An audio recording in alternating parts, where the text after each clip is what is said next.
Welcome to Business Live. I'm Mark Croskery in BL. First up, we got local markets. First Rock Capital Holdings are changing their registrar, a notification to the JSE. First Rock has advised that the JCSD will no longer be the company's listed registrar, transfer and capital distribution agent. Newly appointed registrar, it's going to be Sagicor Bank Jamaica Limited. Registrar services coming up right there. Next up, we got Supreme Ventures. That's a gaming and entertainment group or giant trading in their shares, and it's a buy. In terms of Supreme Ventures, you continue to see that corporate action item. You know, in terms of the directors, the connected parties, it seems like buy. You continue to see that there once they're not in that blackout period. In this case here, a connected party buying up a total of 821,533 shares, just over 800K units. It was during the period April 7th to April 8th, 2021. Now, Proven Investments Limited, ticker symbol PIL, doing a big deal here. Talk about 2 deals in less than 4 weeks or just about a month.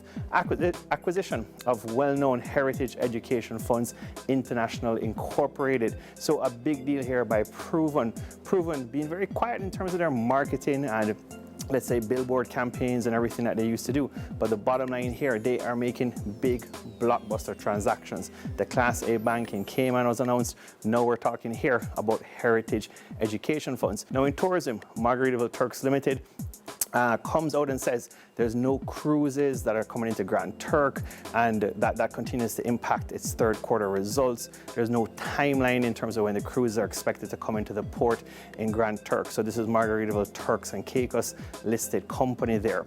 And there's no definitive timeline, as we said, in terms of when that operation will restart for the cruise lines. So the operations are on pause. That's the headline, the bottom line there for the company. So that impacts revenue, of course, and losses. So the losses for Q3 of the third quarter were $261,000 and year to date, or the 9 months, 3 quarters was just over $1 million US, $1.06 million US overall. So that's what's hampering, MTL or so right there. Now revenues for Q3 was just above 6,000 US, 6.1K, and for year to date, 46.6K, 46,000 US or so.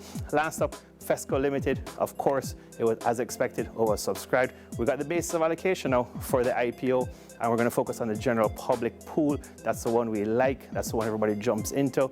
You're going to receive up to 1,000 shares a minimum, and anything over that, pro rata of approximately 43.8762%. 4 decimal places, let's keep it exact.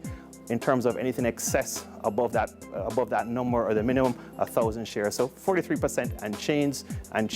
Refunds have commenced already, or should have, April 14th, 2021, just the other day. Have a great weekend. I'm Mark Croskery. This is Business Live.